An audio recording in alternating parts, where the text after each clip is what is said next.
seminario. Ha sido realmente una bendición el poder compartir con él las experiencias de indagar, de explorar, de buscar en la palabra la revelación de lo que Dios ha planificado para nosotros desde la eternidad. Sé que hemos tenido algunos problemas para comunicarnos, pero este medio nos puede dar la oportunidad de hacerlo de una manera distinta, ¿no? Lo que quiero compartir con ustedes es una mirada del Apocalipsis, del libro Apocalipsis, desde la perspectiva histórica. En un video anterior hablé sobre ciertos aspectos de contexto histórico en la época de los apóstoles, especialmente pensando en la obra de Pablo. Eso es válido para darse una idea del contexto general.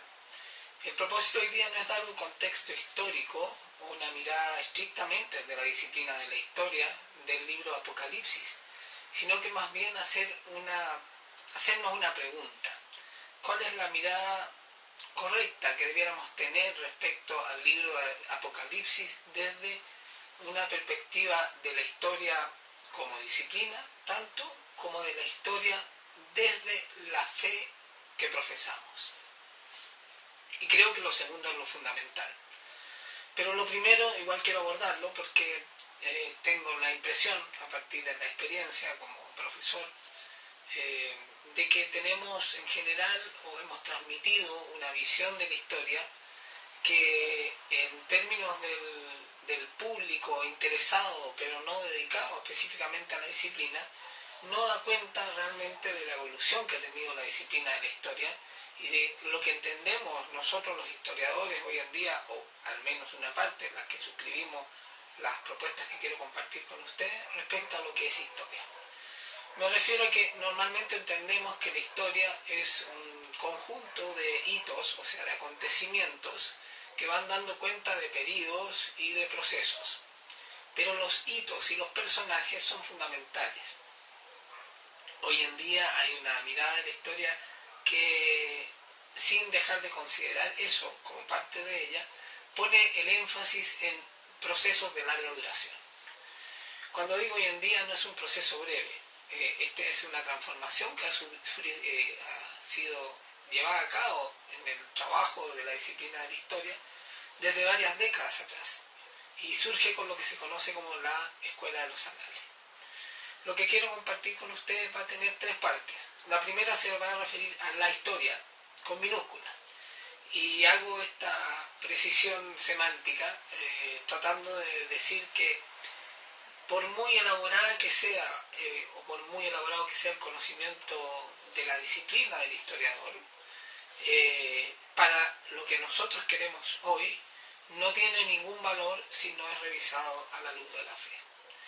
Y entonces lo primero que voy a abordar son algunas cuestiones de la historia como disciplina en términos seculares, pero que son importantes de considerar y que adquieren un valor desde nuestra perspectiva. Lo segundo, la segunda parte, es la historia con mayúscula, y he hecho nuevamente esta distinción semántica al colocar con mayúscula historia, porque será mucho más ligado a una mirada histórica desde la fe cristiana, por supuesto. Y la tercera parte la he titulado Revelación, porque allí nos vamos a referir más específicamente al libro de Apocalipsis, tomando en este caso entonces el nombre más original de Revelación. Veamos la primera parte. Me ayudo siempre con un texto escrito, ya fue puesto a disposición de ustedes, lo pueden haber leído antes probablemente o lo pueden seguir cuando vean el video. Lo hago principalmente para no extenderme demasiado como historiadores, y cuando hablamos además de un tema que nos fascina, que nos seduce, pero que en este caso también es vital, porque es parte de la construcción de nuestra fe, el conocimiento más profundo, la verdad de Dios, ¿no? Uno puede extenderse largas horas y pasar los tiempos que tiene determinados para esto. Por eso el texto ayuda a que uno vaya acotándose, ¿no? Mire, ¿qué hablamos cuando decimos de historia? Normalmente pensamos en que para hablar de la historia debemos recurrir a un tipo de documento que los historiadores le llamamos fuentes. Estos documentos normalmente están inscritos en lo que es nuestra cultura occidental, una cultura que esencialmente es escrita. Por lo tanto, el documento de la historia son esencialmente textos. Respecto a eso, hay varios cambios que quiero compartir con ustedes. Desde una disciplina poco grata para muchos, incluso para los historiadores que no la practican, como es la historia económica, por lo árida que es, pero que habla en realidad de una dimensión que hoy en día casi es componente central de las sociedades contemporáneas. Las sociedades contemporáneas se definen esencialmente a partir de los aspectos económicos. Y el caso chileno, por ejemplo, lo hablo desde mi propia experiencia, es muy claro eso. Se ha llegado a hablar incluso que la nueva teología es la economía, porque habla incluso de aspectos que casi hay que creerlo como dogma de fe, como son los principios del mercado, por ejemplo. Pero bueno, esa es otra historia. ¿Por qué menciono la historia económica? Porque a partir de la historia económica surgirá una historia que es la que a mí me interesa abordar hoy, que es lo que conocemos como la historia de las mentalidades. La historia de las mentalidades, o de los imaginarios también. Y miren, aquí empezamos a hablar de cosas que antes no tenían mucho lugar en la historia, ahora más bien excéntricas. Hablar de imaginario, o de lo que la gente pensaba, de las ideas y de las mentalidades, de las ideas en términos de individuos y ciertas ideas, y de las mentalidades como lo que piensa una sociedad o un grupo en general, no era precisamente lo que hacía el historiador. El historiador revisaba, como dijimos antes, personajes, hitos históricos, acontecimientos que daban cuenta de procesos y fenómenos mayores. Pero aquí estamos hablando de honduras más subjetivas, más difíciles de abordar. Y entonces, al surgir la historia de las mentalidades, desde la historia económica, va a comenzar a reconocerse autoridad a otro tipo de fuentes. Por ejemplo, las fuentes literarias. Y por ejemplo, también las imágenes. Las imágenes que durante mucho tiempo habían sido solo fuente válida para la historia del arte, comienzan a ser también una fuente muy válida para la historia en general. Este proceso de transformación lo llevó a cabo, como había mencionado antes, la Escuela de los Anales, la cual tuvo su proceso más formal de desarrollo, aunque tiene impacto hasta el día de hoy, entre los años 1929 y 89. Allí podemos encontrar los principales autores de la Escuela de los Anales. Es una escuela principalmente ligada a Francia, a la cultura francesa, al mundo francés. Miren, algunos fundamentos metodológicos de la Escuela de los Anales, aquí hemos mencionado en el texto 6, pero yo me voy a detener solo en dos de esos aspectos metodológicos. El primero dice, es una transformación de la mirada de la historia que incorporó, antes de la Escuela de los Anales, esta mirada de la historia no existía, no era así como se veía la historia, el concepto de interpretación de la historia. O sea que la historia es interpretativa. Antes se pensaba en la verdad histórica, como que lo cierto en la historia era una cosa y nada más.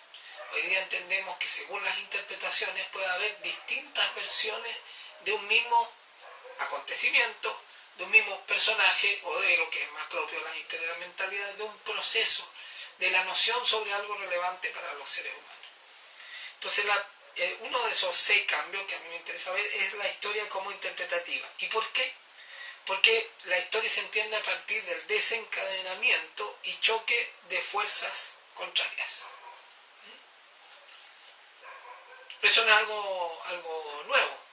Lo nuevo es que se acepte que hay distintas interpretaciones de cómo la realidad se va configurando históricamente, como entenderíamos en este caso la realidad, los hechos que van aconteciendo, las cosas que vamos reconociendo a lo largo del tiempo y del espacio, en el producto del choque de estas fuerzas contrarias.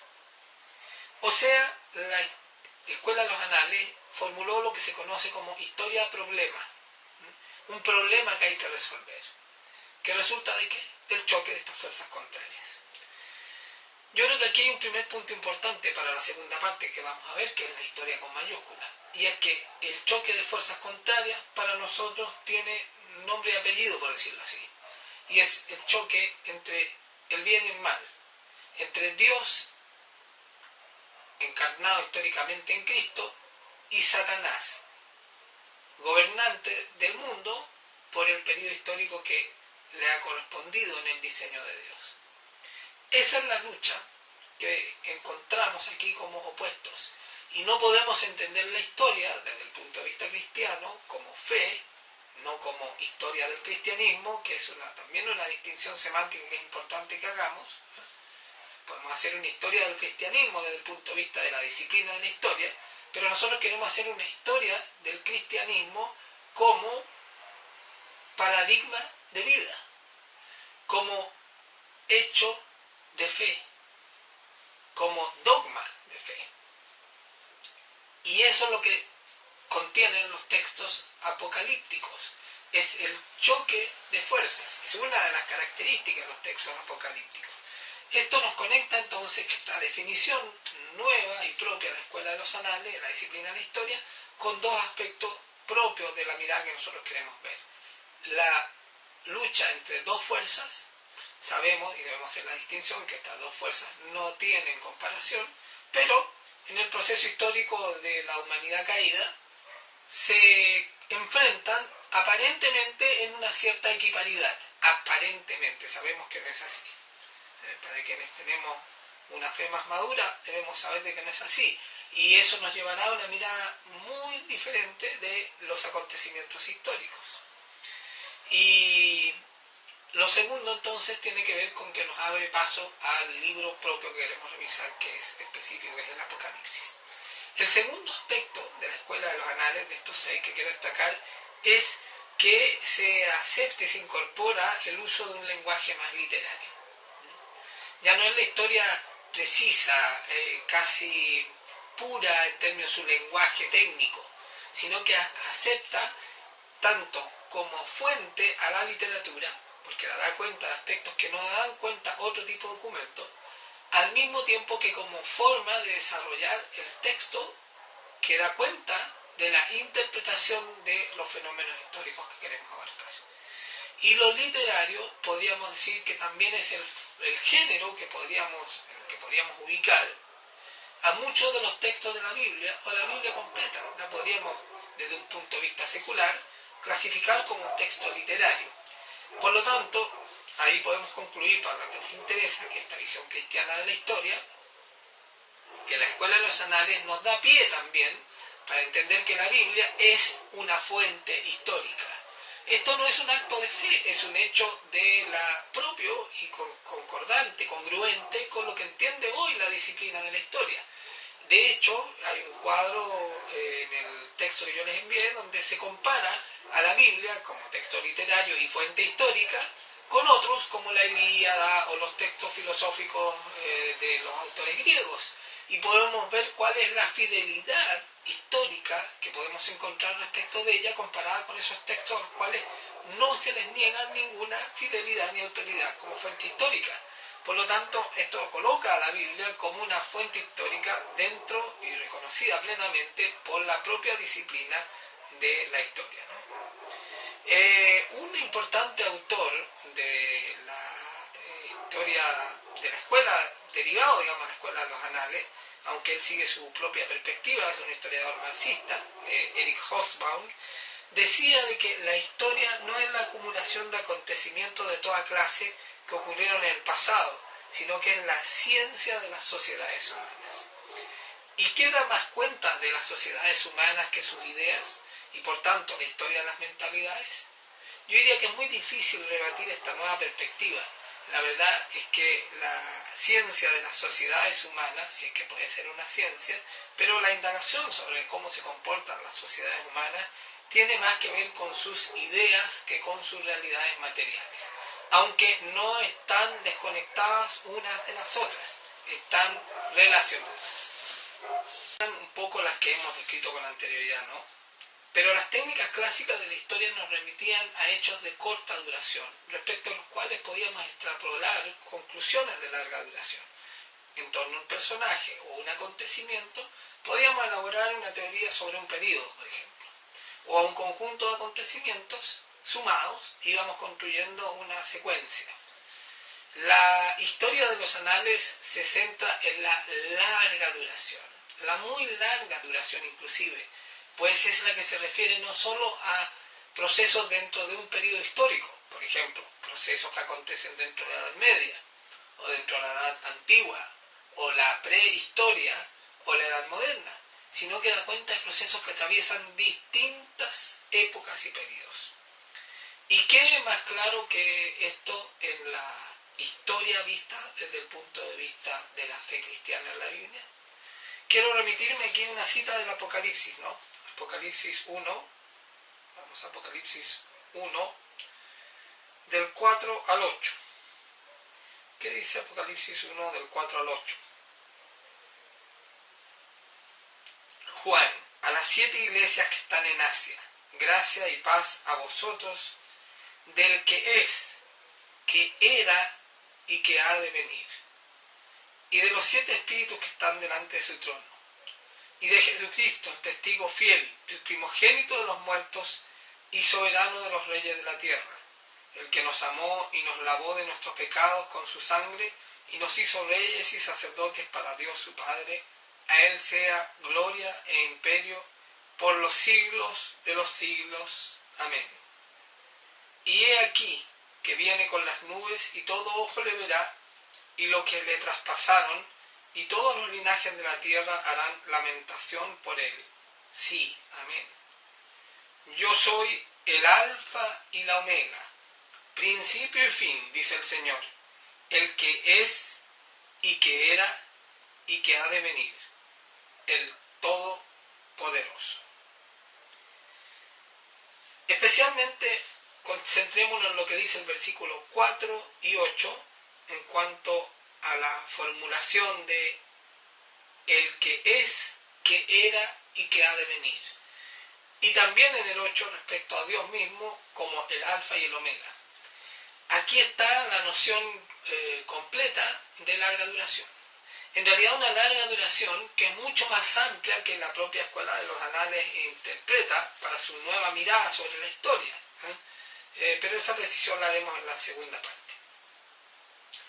Otro aspecto interesante que me parece digno de destacar aquí o de mencionar, de presentarles a ustedes respecto a las innovaciones de la Escuela de los Anales, tiene que ver con dos autores.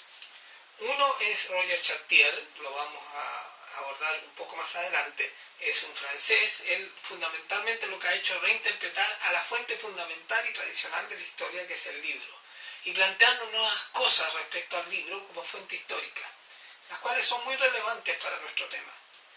El otro autor importante es un inglés, Peter Burke, y él abordó sobre todo la historia de las mentalidades desde las imágenes, desde el imaginario, ¿no? Él planteó ciertas objeciones o ciertos aspectos que había que tener en cuenta respecto a la visión tradicional de la historia de las mentalidades. Y yo quiero destacar dos, que también son importantes para nuestra mirada. El primero dice, el problema de la variación en el tiempo de las mentalidades, ¿no?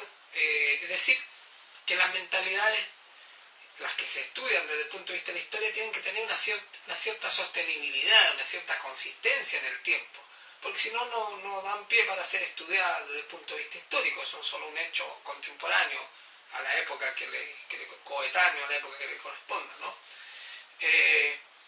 Aquí Burke cita a Brodel, uno de los padres de la Escuela de los Anales, ¿no? Y Brodel se refería a las mentalidades como prisiones.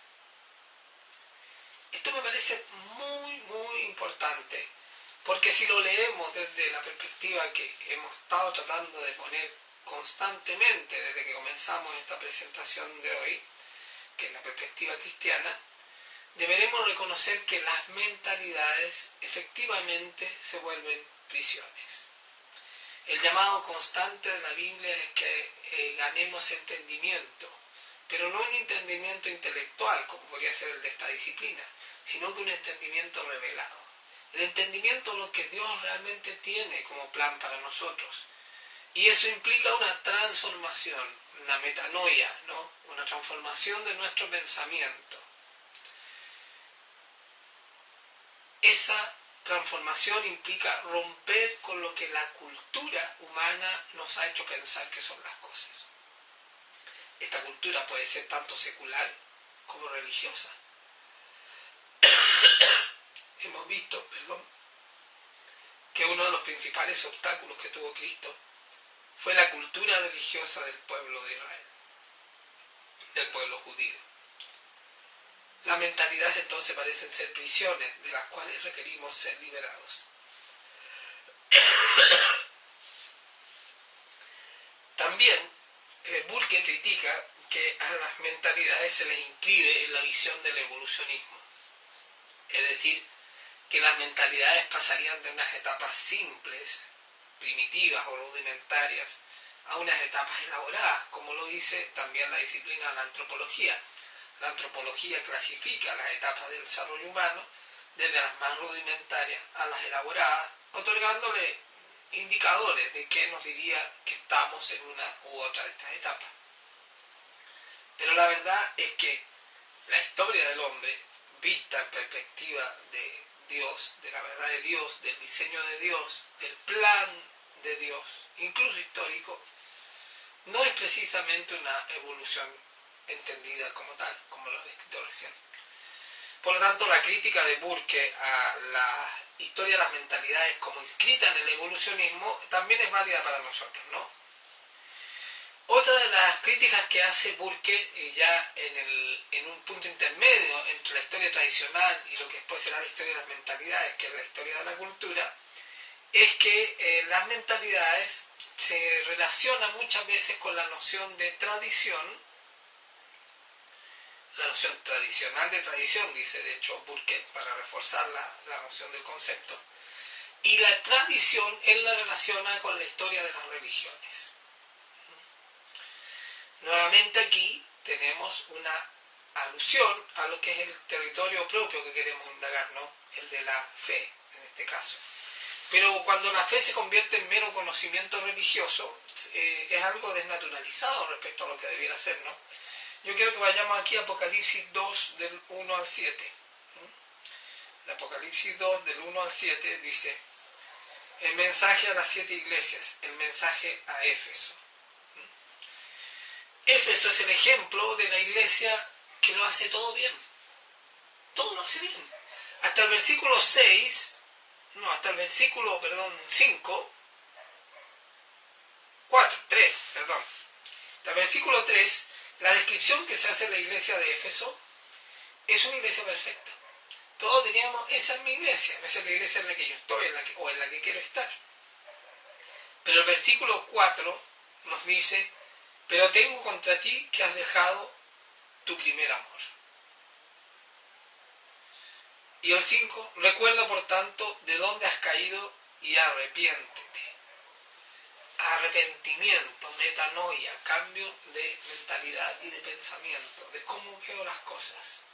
Lo que me parecía bien, esta iglesia de Éfeso por ejemplo, con este llamado de atención tengo que ver de que no está bien, porque ha perdido lo esencial, se ha vuelto rito, tradición. A eso se refiere, desde la perspectiva que a nosotros nos interesa, la consideración que hace Burke sobre la historia de la cultura y por tanto también de las mentalidades.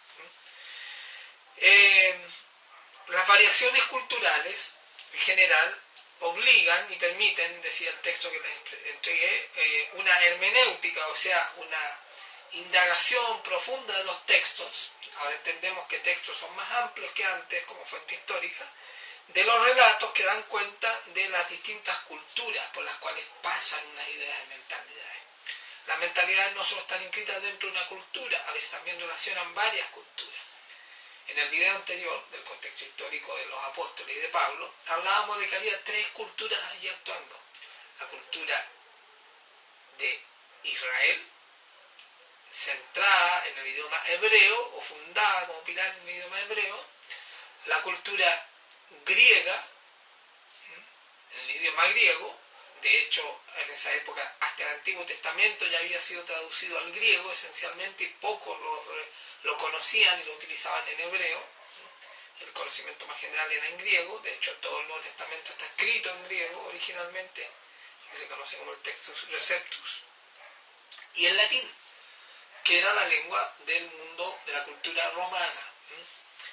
Bueno, las distintas lenguas y lenguajes es una cuestión fundamental para la historia.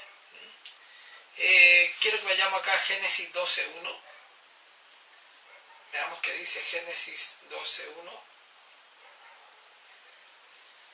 Pero Jehová había dicho a Abraham, vete de tu tierra y de tu parentela y de la casa de tu padre a la tierra que te mostraré. Para poder descubrir el regalo que Dios tenía para Abraham, él debió dejar, como dice ahí, su tierra, su parentela y la casa de sus padres. A veces interpretamos esto literalmente como un abandonar un sitio para ir a otro, la tierra prometida. Pero nos olvidamos que en esos versículos del Génesis, Jehová no le dice, vete de aquí para allá, o sea, de un punto exacto a otro exacto. Le dice, vete a la tierra que te mostraré.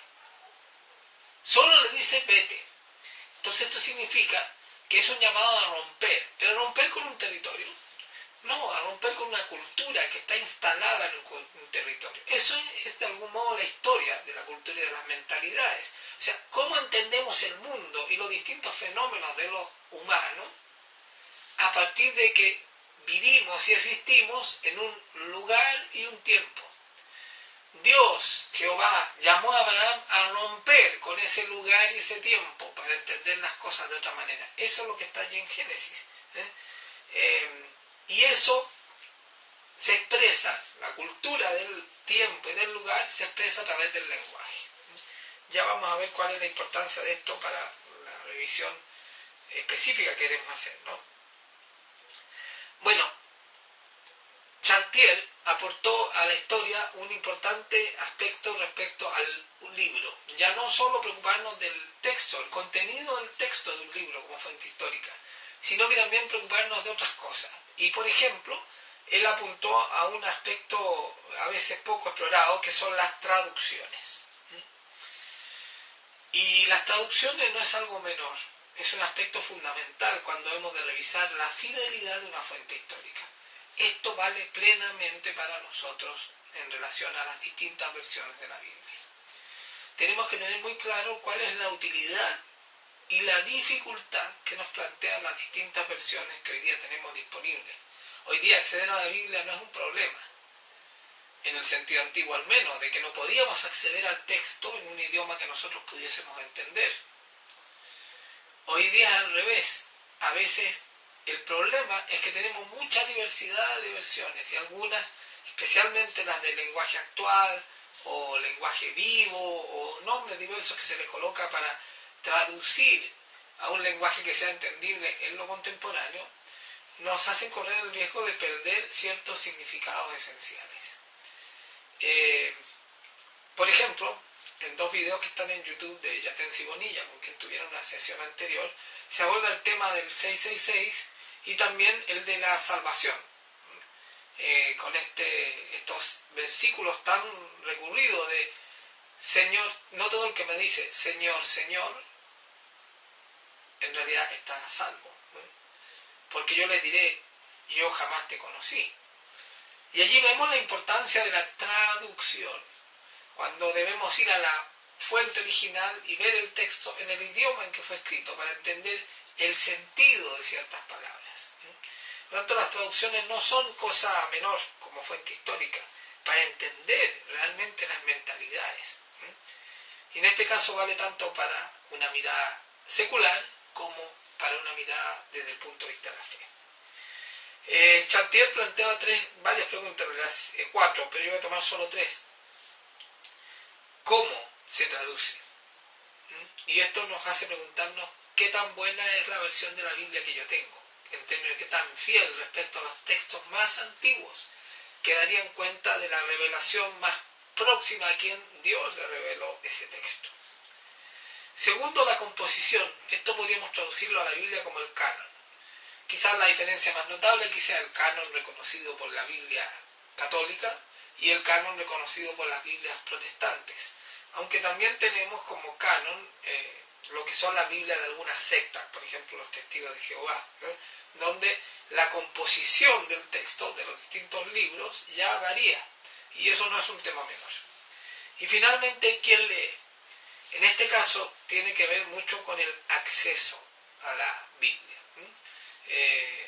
es difícil poder tener una relación más íntima con la palabra de Dios contenida en la Biblia si yo no entiendo el idioma en que está escrita. Por eso el tema de las traducciones es tan importante, ¿no? Bueno, hasta aquí hemos visto algunos cambios en cómo se enfrentaba la historia, cómo se desarrollaba la disciplina histórica. Y hemos visto también cómo esos cambios, inscritos en la escuela de los anales, tienen muchas cosas que ver con aspectos específicos de nuestra perspectiva, la que nos interesa relevar ahora, que es la de la fe cristiana. Pero ¿cuál es el propósito de la historia? El propósito de la historia es responder preguntas esenciales para el hombre y las sociedades humanas. Y quizás están resumidas en estas tres clásicas preguntas. ¿Quién soy? ¿De dónde vengo? ¿Y dónde voy? Bueno, la Biblia nos responde perfectamente estas preguntas, ¿no? Nos las responde de forma consistente. ¿Para qué? ¿Para qué necesitamos responder estas preguntas? Para asirnos algo, para no ser una pluma que fluctúa con el viento, sino que tener algún ancla de identidad que nos permita mirar con seguridad, sólidamente, nuestra existencia presente, desde un pasado que nos hace sentido y proyectarla al futuro. ¿A qué nos asignos nosotros? A Dios y a Cristo. Ese es nuestro asidero en la mirada histórica, ¿no? ¿Y para qué también nos sirve responder estas preguntas? Para tener un proyecto común con otros. También esto tiene que ver con las identidades. ¿A qué nos referimos desde el punto de vista de la fe con este propósito de la historia? El tener un proyecto en común. A la iglesia, a la vida de la iglesia, donde asirnos a algo que es Dios y es Cristo, individual, se vuelve un propósito común en la iglesia. La relación entre historia y cultura tiene que ver con cómo entendemos las cosas entonces. Desde una cultura que tiene una expresión histórica más o menos larga, y en este caso nos preocupa la larga duración, en el sentido de la escuela de los anales, si no, no es tan relevante como un preciosismo histórico solamente, lo que no tiene larga duración. Puede ser interesante para alguien, pero no tiene la relevancia de lo que tiene una permanencia en el tiempo de la humanidad, ¿no? La cultura explica una interpretación de la historia.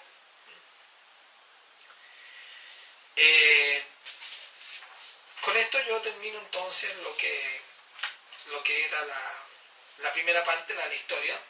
Al final, en la relación entre historia y cristianismo, mencionaba algunas maneras en las cuales podría enfrentarse esto desde el punto de vista secular. Una es, por ejemplo, ver los periodos de la historia del cristianismo. Ahí está el libro de Jesse Lehman, que va hablando de distintos periodos de la Iglesia. Así entendemos entonces la historia del cristianismo como la historia de la institución que representa a la fe cristiana en este caso. Otra manera de abordarlo son eras más amplias, que no se centran en la institución, sino que más bien en la idea de iglesia más amplia, y de eclesia. Está, por ejemplo, en Cristianismo e Historia de Justo González. Otra manera de enfrentarlo tiene que ver con el desarrollo histórico doctrinal. Esto es los acuerdos como los desacuerdos, los cismas, dentro de cómo entendemos la doctrina cristiana, ¿no? Ahí está el libro de John Fletcher. Una relectura desde el punto de vista más propiamente protestante y que se centra en esta idea de la historia como problema o como conflicto entre fuerzas es el célebre y muy citado, a mí me gusta mucho, dejando aparte algunos aspectos doctrinales, pero en general como historiador cristiano me parece muy, muy buen abordaje el que hace el libro de Ellen White, El conflicto de los siglos. Otras perspectivas para abordar la historia es más bien desde un punto de vista temático, o sea, de grandes problemas. Y ahí están, por ejemplo, los dilemas éticos a lo largo de la historia del pensamiento, ¿no? Tenemos autores importantes como Baruch Spinoza, de época moderna, no contemporánea, el mismo Weber en las relaciones entre cristianismo y capitalismo, o cristianismo protestante y capitalismo, y del teólogo alemán Dietrich Bonhoeffer, el cual citamos en la segunda parte de este video. Como también un aspecto específico, uno de los más abordados en la historia en realidad, que es la historia política, el tema del gobierno de los hombres y el gobierno de Dios. Y en este caso debiéramos referirnos al menos a dos autores, uno que conecta con los dilemas éticos, que es Baruch Spinoza, y otro que es uno de los grandes autores de la teoría política del Estado moderno, que es Thomas Hobbes y su obra El Leviatán. Aquí me gusta siempre hacer la relación de cacofonía que hay entre Thomas Hobbes y el libro de Job, que en realidad es la inspiración bíblica para el texto de Hobbes. Él revisa el libro de Job y lo que está planteado ahí, especialmente respecto al Leviatán y Behemoth, como explicación de cómo se comportan las sociedades humanas. Con esto concluimos la primera parte, que tiene que ver con cómo la historia ha cambiado como disciplina, y varios de esos aspectos son muy concordantes y coherentes si le sumamos la luz que nos entrega la fe cristiana. Y esos aspectos entonces nos permiten ver la historia ahora de un modo muy distinto a como la veríamos desde la pura disciplina histórica. No sé cómo voy en el tiempo, algo me queda todavía. Veamos rápidamente la historia con mayúscula. Aquí incluí en el texto que les presentaba una cita de Mainville, la quiero leer. La historia no se entiende sin Dios, porque Él es el Señor, el autor y el eje de los siglos. Ya veíamos los versículos de primera de Apocalipsis 4 y 8, que nos da cuenta de esto, como eje de los siglos, y autor como alfa y omega, autor y fin, propósito, ¿no? El sentido del transcurrir no está dado, como quieren los historicismos, por la supuesta distancia entre un origen simiesco y un porvenir de progreso continuo. Esta crítica al evolucionismo que hacía Burke respecto a la escuela de los anales y la historia de las mentalidades, sino por el tiempo que necesita para que los pueblos abracen la fe cristiana. El verdadero propósito, ¿a dónde voy?, de las tres preguntas que citábamos antes, ¿no? Solo en la convergencia en Cristo encuentran los hombres y las naciones su significado histórico. Este asirse personal y este proyecto en común que mencionábamos antes, ¿no? Y esto vale de un modo particularísimo, dice Mainville, para los judíos. Y nosotros decimos también para los gentiles, ¿no? Pablo, en su carta a los romanos, dice que Dios había antes prometido por sus profetas en las Santas Escrituras.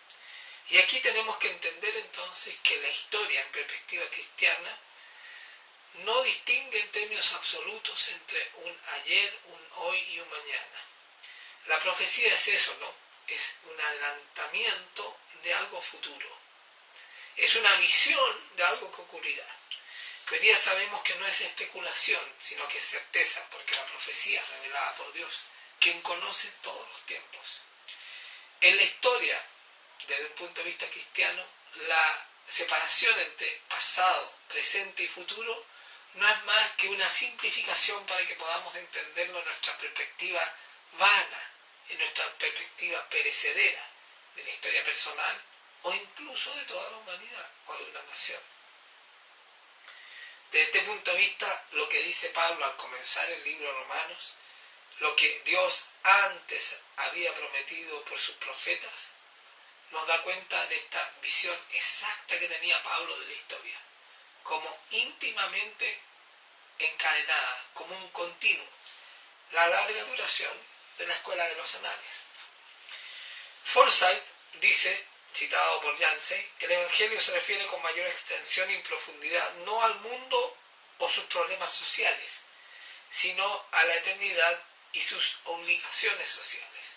Con esto, Yancey, citando a Forsyth, nos quiere decir de que, independiente de que nuestra aspiración es la eternidad, Dios espera que en nuestro crecer a la estatura de Cristo, al ir comprendiendo su voluntad, su palabra, su diseño, nos manifestemos en el lugar y tiempo que nos ha correspondido, como hijos de Dios.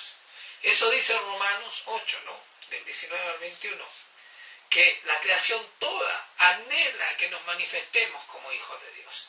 Por lo tanto, nosotros debemos ser históricos, debemos comportarnos en nuestro tiempo y lugar acorde a la fe que tenemos.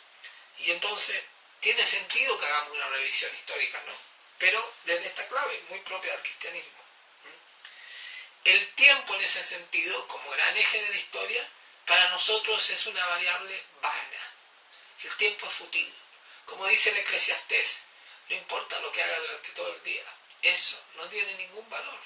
Yo puedo deshacerme de esfuerzos e incluso obtener muchos logros materiales históricos, constatables, e incluso logros subjetivos, históricos, emocionales, ideas.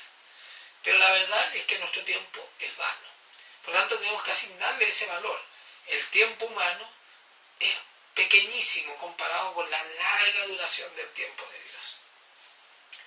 Y respecto del espacio, bueno, respecto al tiempo humano, podríamos revisar la cita de 1 de Pedro 2.9. Yo no la voy a ver, la pueden revisar ustedes.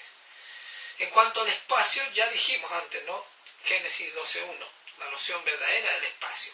El espacio no solo como una geografía, sino también como un territorio que constituye soberanía de una nación en el Estado moderno y que se expresa también en una identidad y una cultura, junto con los otros aspectos de la soberanía del territorio nacional, según la formulación del Estado moderno, que es el que rige hasta hoy, ¿no?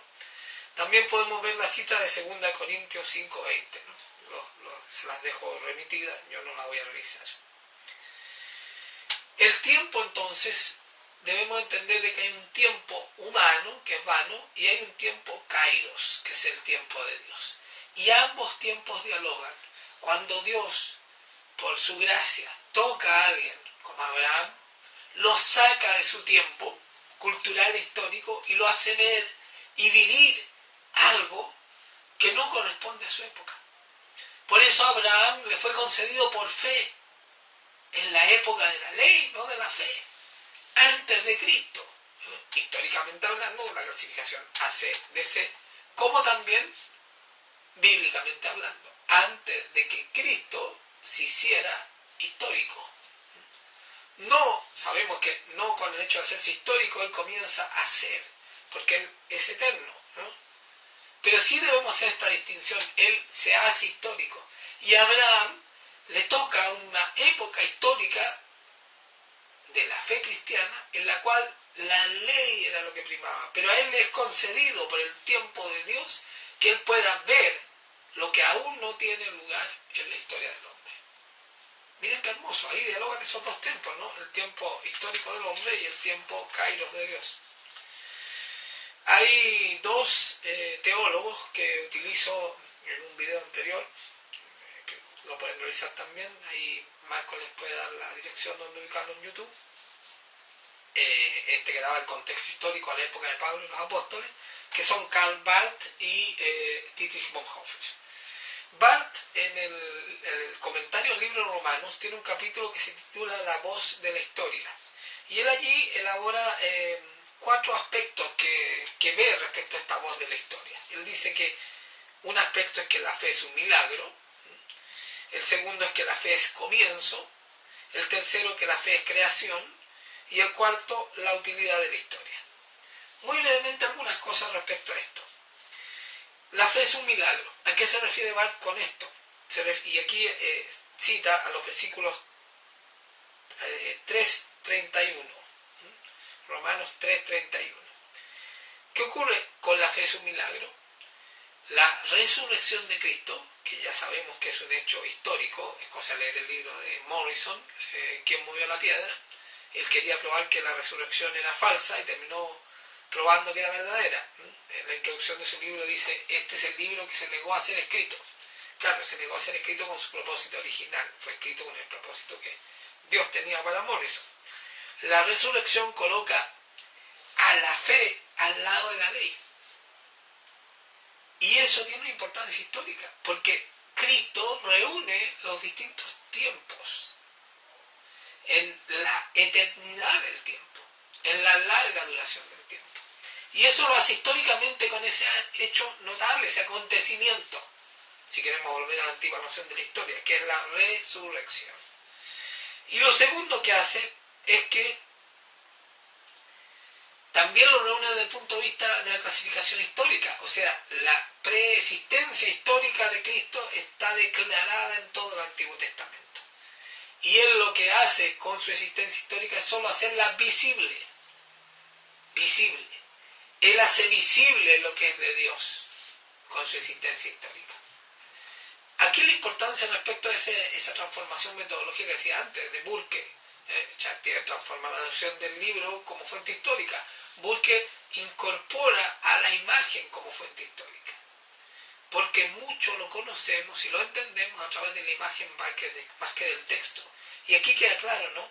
Lo que no entendimos por el texto escrito u oral en lo que Dios reveló a su pueblo durante todo el Antiguo Testamento y su trayecto histórico, lo debemos comprender, a menos que seamos ciegos, como muchos lo son y lo fueron, y lo fuimos, a la verdad de Dios en Cristo, que se hace visible, evidente. La fe es comienzo, el segundo carácter que postula Barth, dice en el versículo 9a. Dice, ¿pretende la religión en su realidad histórica ser requisito y condición de la relación positiva de Dios con el hombre? Sabemos que no. La religión como tal no. Es la fe la que produce esta realidad histórica como requisito y condición.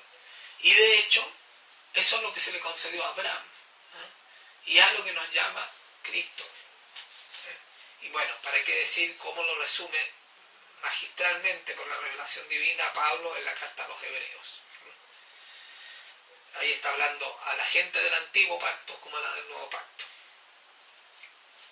En el versículo 4, 9b y versículo 10, la fe es comienzo, según Barth, dice que la fe es puesta primero, es incondicional con Abraham.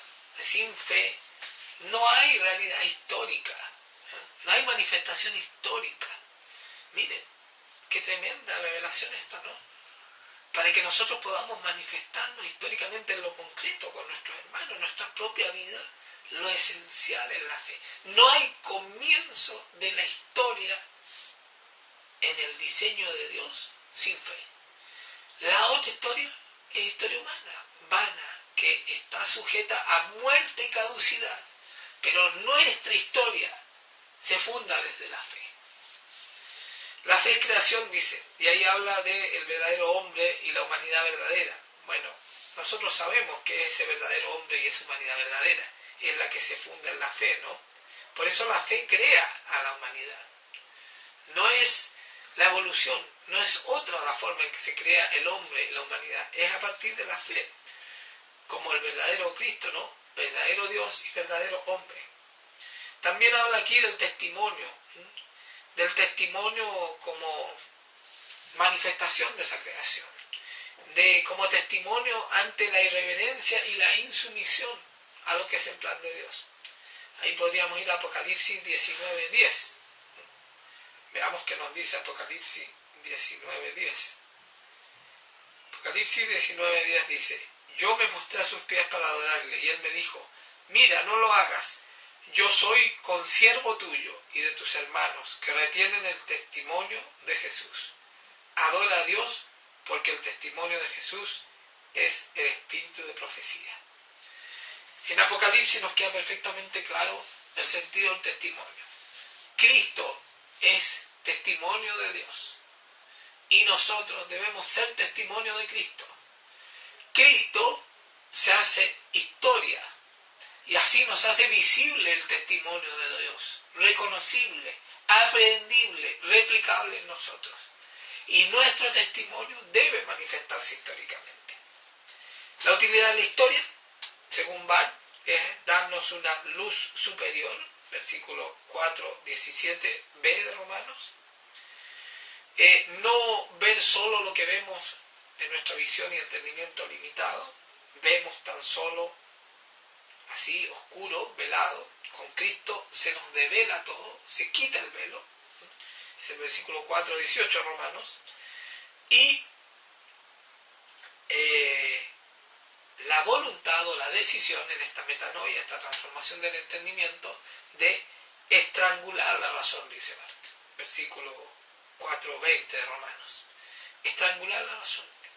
debemos quitarle sentido a la razón. La razón sirve para ciertas cosas, pero no sirve para la fe.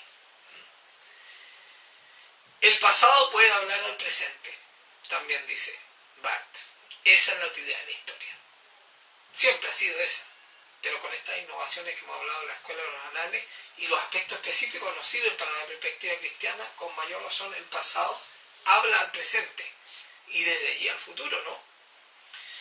Bueno, el otro autor que veía aquí, el Bonhoeffer, Dietrich Bonhoeffer, él fundamentalmente se refiere a la ética cristiana.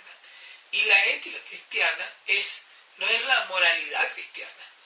La moralidad cristiana es lo que podríamos describir con la historia secular.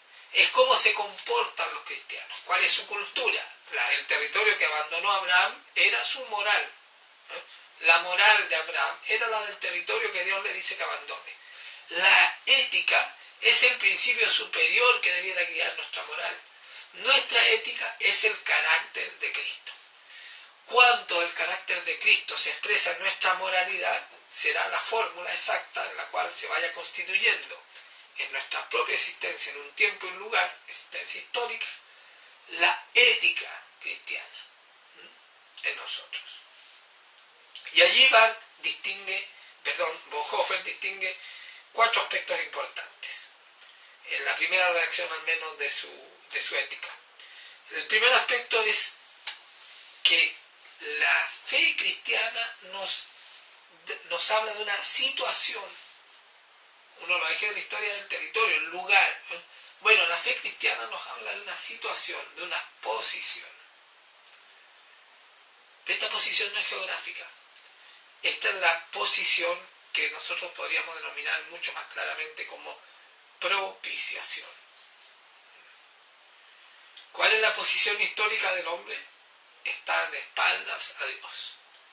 ¿Cuál es la posición histórica después de Cristo o antes con Abraham y otros, por la gracia de Dios? La de estar de cara a Dios, frente a Dios. La ética cristiana entonces se sustenta en una posición que no tiene que ver con un lugar, sino que con una ubicación nuestra. ¿Frente a qué? Frente a Dios. Segundo, tiene que ver con una doble ciudadanía. Nosotros estamos aquí, decía Pablo, pero somos embajadores. Parto del territorio del que nací a otro. Eso le ocurre a Abraham. Pero sobre todo, y en la larga duración, no somos de aquí, estamos representando ese otro lugar aquí, que es la eternidad, la Jerusalén celestial, si queremos decirlo en términos de San Agustín, ¿no? Tercera característica importante, según Bonhoeffer, de la manifestación histórica de nuestra ética es la libertad en el señorío. Si lo entendemos respecto a la evolución de las mentalidades del hombre, esto es incompatible, porque la libertad del hombre contemporáneo se entiende desde la Revolución Francesa, por el humanismo, y hoy incluso por el posmodernismo, peor aún. La libertad no es compatible con el señorío. No puede haber un señor sobre nosotros. La soberanía es nuestra. Ese es un requisito ineludible del Estado moderno. La soberanía es nuestra, no es de otro. Nosotros se la entregamos temporalmente a alguien. Ese es el principio de la democracia, ¿no?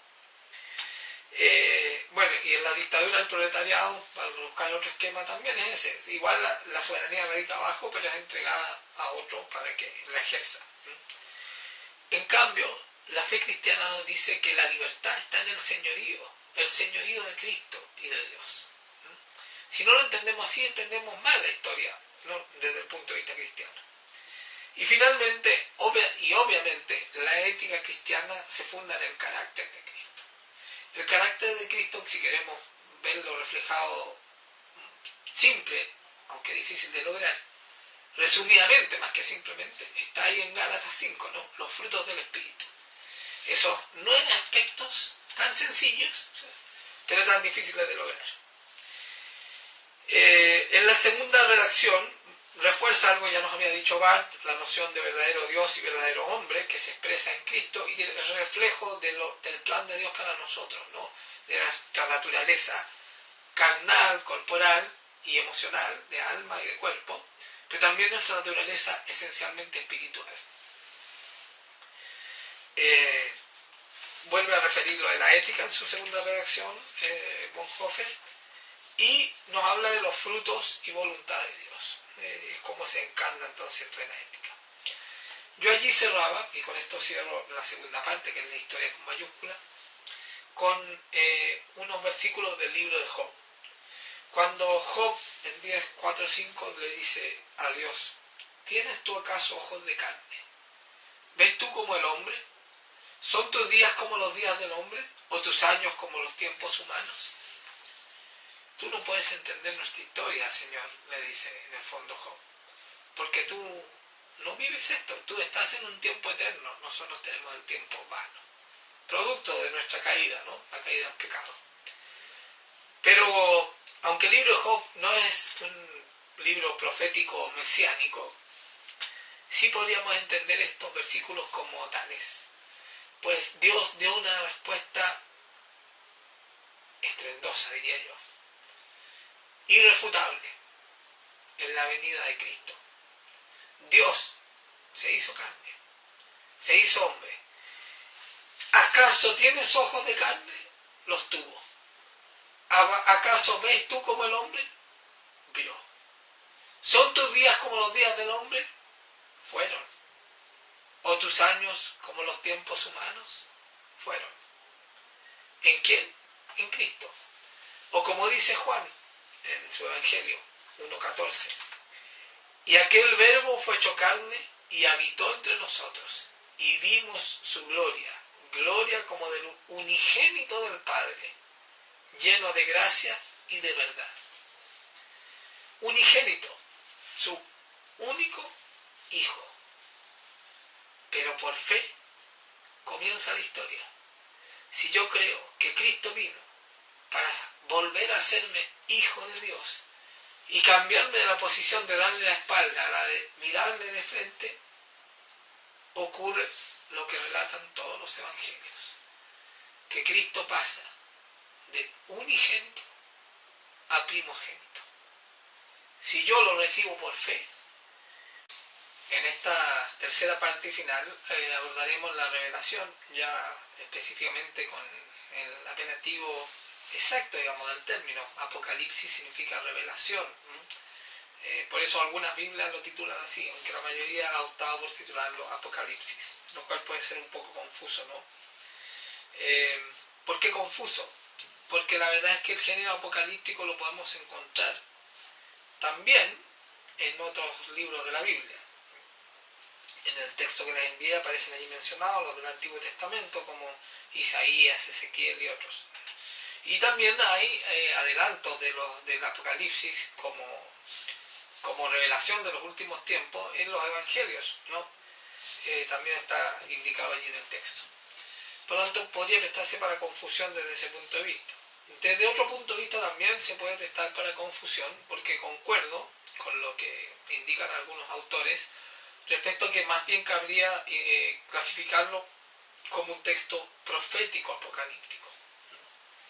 De hecho, como bien lo indicaba, por ejemplo, Yatensi Bonilla en su aclaración sobre el 666, muchas de las cosas que dice Juan allí se refieren a su propia época, aunque pueden ser trasladadas como historia permanente. Ya dijimos, estamos hablando aquí de la larga duración como mirada histórica, que es lo más propio de la Biblia, una larga duración histórica completa, pero también más allá de la propia historia, ¿no? Muchos de esos aspectos pueden ser trasladados antes de Juan y después de Juan hasta nuestros días, ¿no? Bueno, al hablar de la revelación, de los textos proféticos y apocalípticos, estos comparten al menos 5 características, decíamos allí en el texto que les entregué. Una de ellas es que interviene Dios en la historia humana. Y acá tenemos Juan 1:18, del Evangelio de Juan. Juan 1:18, ¿no? A Dios nadie le vio jamás. El unigénito Hijo que está en el seno del Padre, Él le ha dado a conocer. A través de Cristo, Él se revela a nosotros en la historia. pero en la historia humana, en la historia divina, Él es eterno, Él está desde siempre. Dios, por supuesto, y Cristo también, con Él, como triuno, ¿no?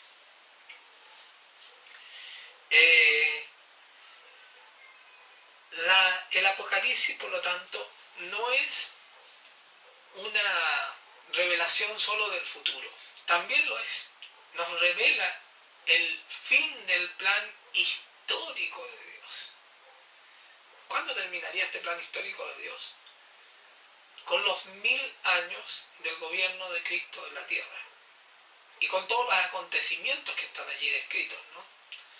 Luego se retoma el tiempo Kairos de Dios, pero ahí nosotros seremos parte de ese tiempo Kairos. Dios lo quiere así para cada uno de nosotros, de ustedes que están viendo, de los que estamos acá, a este otro lado de la cámara, ¿no? Y a todos los que alcancemos en el tiempo histórico que nos corresponda a cada uno. Estaremos en esa eternidad gloriosa de Dios. De eso nos habla el Apocalipsis, pero también nos habla de ese tiempo eterno. Nos habla de la verdad de Dios desde el origen de su creación para nosotros. Nos habla de toda nuestra historia. Porque los tiempos de la Biblia son uno. Pasado, que habla del presente, y presente, que habla del futuro.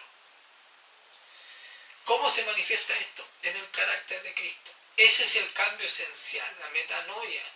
El principio de la historia, como decía tanto Barth como Bonhoeffer, es la fe. El principio de la verdadera historia, la que es con Cristo, la que es con Dios en nosotros.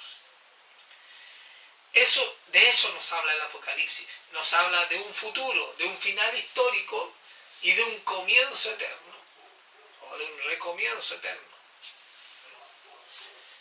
Para Dios la eternidad es permanente. Para nosotros es un futuro, ¿no? Porque la perdimos al caer en el pecado. Pero también nos habla del carácter de Cristo. Para que entendamos finalmente, si no lo hemos entendido a lo largo de todos los libros de la Biblia, en este último libro se nos revela mucho más claramente la completitud del plan de Dios. No solo desde antes y el durante, sino que para el futuro. Si entendemos eso y lo tomamos por fe, nuestra tarea principal es cambiar nuestro carácter. Por eso, el gran personaje del Apocalipsis no son las batallas ni es Satanás, perdón, es Cristo. El gran personaje es Cristo. Toda la Biblia habla de Cristo, como toda la Biblia habla de Dios. Pero especialmente el Apocalipsis habla del carácter de Cristo y de las distinciones que debemos hacer para presentarnos en la posición apropiada frente a Dios para el día de su juicio. Durante el Antiguo Testamento operó la ley. Durante el Nuevo, la gracia. Pero Dios nos hace presentarnos en una posición propicia ante Dios para el inevitable juicio final. Seremos juzgados todos. La única diferencia es que llegamos en excelente posición, gracias a Cristo, a ese juicio. Pero Apocalipsis también nos habla de la iglesia, especialmente en los capítulos 2 y 3. Y no nos habla de una iglesia de la época de Juan, aunque también, sino que nos habla de cosas permanentes de la iglesia, de cuidados que debemos tener como iglesia. Recuerden que la historia nos habla de algo a qué asirnos como individuo, que es esta verdad de Dios, que nos promete la eternidad y que nos hace propicios ante el juicio de Dios a través de Cristo, sino también para tener un proyecto en común, y esa es la iglesia.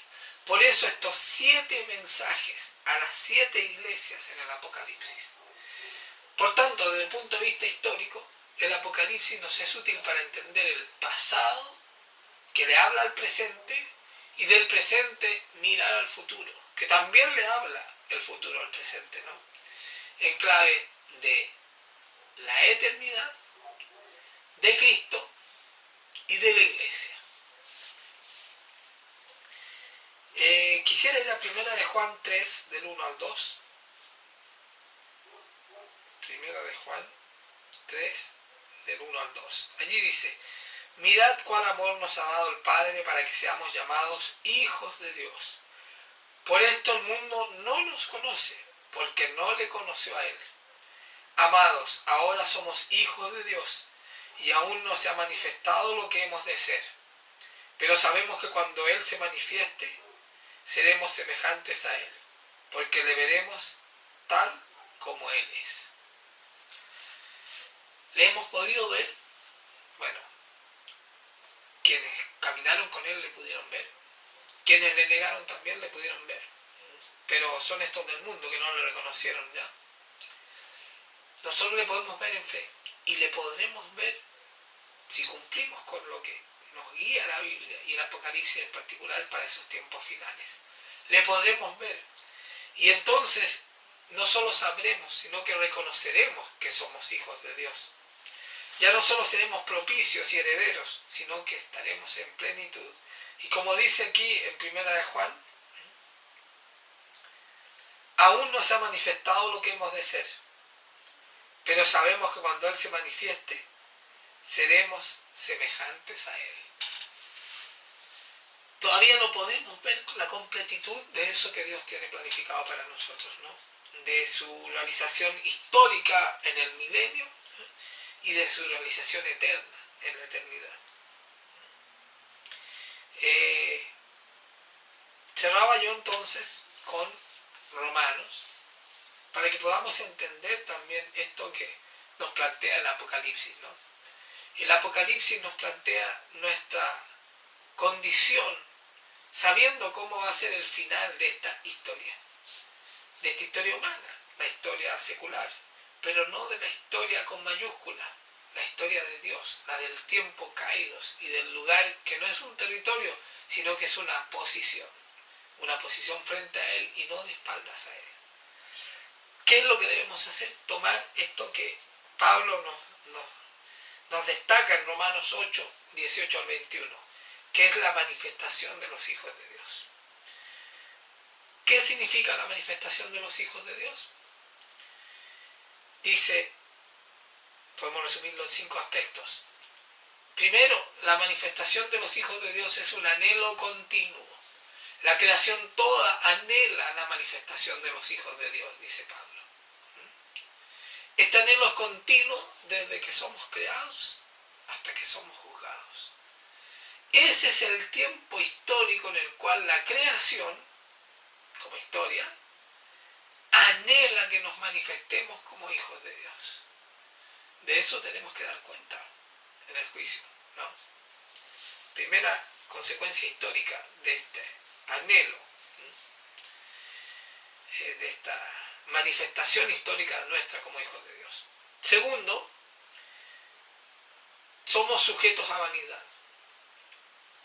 Nuestro tiempo es mucho menor que el de la larga duración, es corto, es el de nuestra vida. Así entendemos nosotros el mundo y lo que alcancemos a entender. En nuestra duración corta, 80 años, 100 años con suerte hoy en día, 110, algunos casos extraordinarios, ¿no? No son los 800 entre Adán y el diluvio, ni en la eternidad de Adán, ni es tampoco, claro, los 40 años de la Edad Media o de otros periodos o de otros lugares en el mundo. Hoy día hay lugares donde la vida dura poco por las condiciones de salud, de higiene, de bienestar, ¿no? Pero incluso esos 110 años son nada comparado con la duración de la historia y con la duración de la eternidad. Estamos sujetos a vanidad, pero somos redimidos de esa sujeción a vanidad por fe, comienzo de la historia en Cristo. Tercer aspecto, la esperanza es del soberano. Somos llamados a la esperanza en el soberano, en la soberanía de Dios. Este anhelo continuo de nuestra manifestación rompe la sujeción a vanidad por nuestra sujeción a la soberanía de Cristo y de Dios. Él puede producir ese cambio en nosotros. El cuarto aspecto es que somos librados de servidumbre, pero en este entendido que ya nos manifestaba Bart, ¿no? De la libertad en el señorío.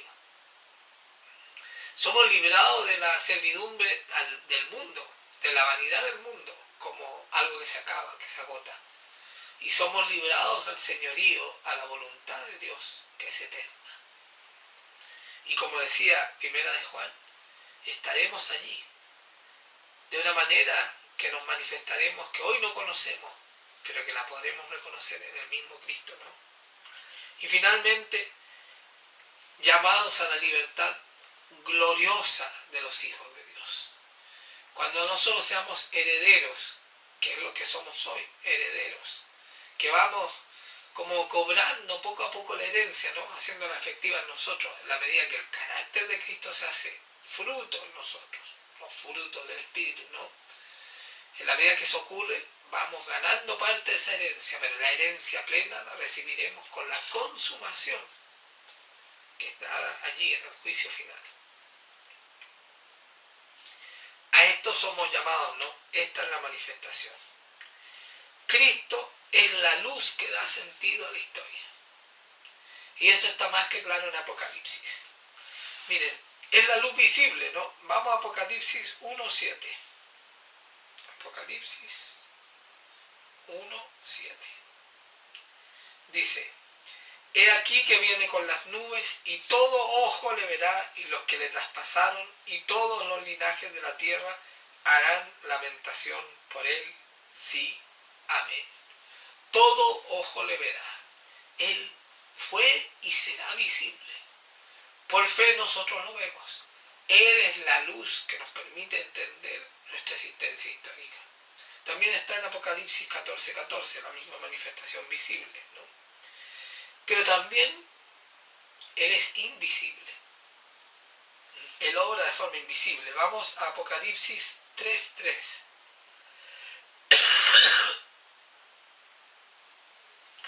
Dice: acuérdate pues de lo que has recibido y oído, guárdalo y arrepiéntete. Pues si no velas, si no estás atento, vendré sobre ti como ladrón, y no sabrás a qué hora vendré sobre ti. ¿Por qué como ladrón? Me gusta mucho la interpretación que hace Witness Lee en Estudio Vida de Apocalipsis, que dice: el ladrón no roba porquerías, no roba chucherías, no roba cosas sin valor. El ladrón roba cosas valiosas. Él viene a robar al mundo lo que es valioso para él, su iglesia. Esto podemos interpretarlo incluso en términos concretos, por decirlo así, históricos, en el rapto. Él vendrá y el que haya estado en vela será llevado, y el que se haya dormido, cuyo candelero se haya apagado, como los candeleros de las 7 iglesias. La iglesia y nosotros mismos somos candeleros, portadores de una luz, la luz de Cristo. Pero si ese candelero desfallece, no va a aportar la luz. Y el que viene oculto, primero viene oculto, ¿no? Rapta, se lleva al que estuvo atento, que creció hasta su estatura, o hasta lo más que pudiera crecer respecto a la estatura de Cristo, ¿no? Así, allí el esfuerzo será visto por Dios en nuestro corazón, siendo irreprensibles ante Él. No por los frutos y las obras, sino que por la fe. Y Él sabrá cuánto es suficiente para cada uno. No podemos compararlo ni juzgarlo nosotros, ¿no? Y triunfante. Cristo triunfante y ascendido. Consumación histórica de esta historia problema, ¿no? Este choque entre dos fuerzas contrarias, Cristo y Satanás, bien y mal. Veamos lo que dice Apocalipsis 5, 5 y 6. Apocalipsis 5, 5 y 6 nos dice: y uno de los ancianos me dijo: no llores, he aquí que el león de la tribu de Judá, la raíz de David, ha vencido para abrir el libro y desatar sus 7 sellos. Triunfante ascendido como león, el león rugiente de la tribu de Judá, que derrotará a Satanás. ¿Con quién? Con nosotros, sus elegidos. La batalla final es con los santos vestidos de lino fino, no con los ángeles, con los santos escogidos.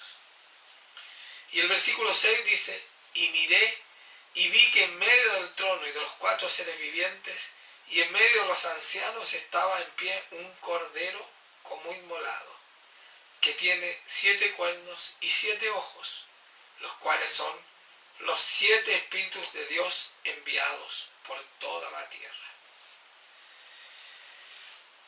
Cordero, el triunfo de Cristo sobre el pecado. El triunfo de Cristo sobre Satanás como león de Judá y el triunfo de Cristo sobre el pecado como cordero inmolado. Eso nos promete el Apocalipsis y nos promete además la manifestación plena de Dios. Ya no es el Espíritu de Dios que se pasea por el jardín del Edén, ya no es el Espíritu Santo que queda con nosotros cuando Cristo asciende, sino que es, como lo dice el versículo 6 de Apocalipsis,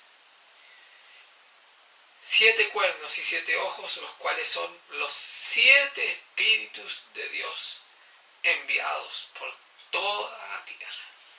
7 veces amplificado el Espíritu de Dios manifestado en la tierra durante el Apocalipsis. Este es el correcto entendimiento del libro de Apocalipsis en una perspectiva histórica. Podemos ver, y es útil también el contexto histórico de Juan, y ver sus manifestaciones en otros contextos históricos, para ver la evolución en este tiempo humano, vano, este tiempo de vanidad humana, ¿no? Pero más importante aún es esta noción de larga duración, que incluso desde el punto de vista secular, como vimos en la historia de los anales, reconoció como propósito relevante de la historia, más que el acontecimiento, el personaje y la corta duración. La larga duración. Pero larga duración en la disciplina histórica secular, qué breve y es vana. Nosotros debemos remitirnos a la larga duración, que es la historia de la mentalidad de Cristo en nosotros. Así sea para cada uno de quienes lo están viendo, y podamos hacer realidad histórica en nuestras propias vidas, en nuestro día a día, en los tiempos y lugares que nos ha correspondido vivir, con la luz de Cristo y con todas las verdades de su consumación, dadas allí en el Apocalipsis, pero desarrolladas como hermosa historia del romance entre Dios y nosotros, Dios y su iglesia, Cristo y su iglesia, a lo largo de toda la Biblia. Gracias sea a Dios. Bendiciones para ustedes. Así sea. En el nombre de Jesucristo. Amén.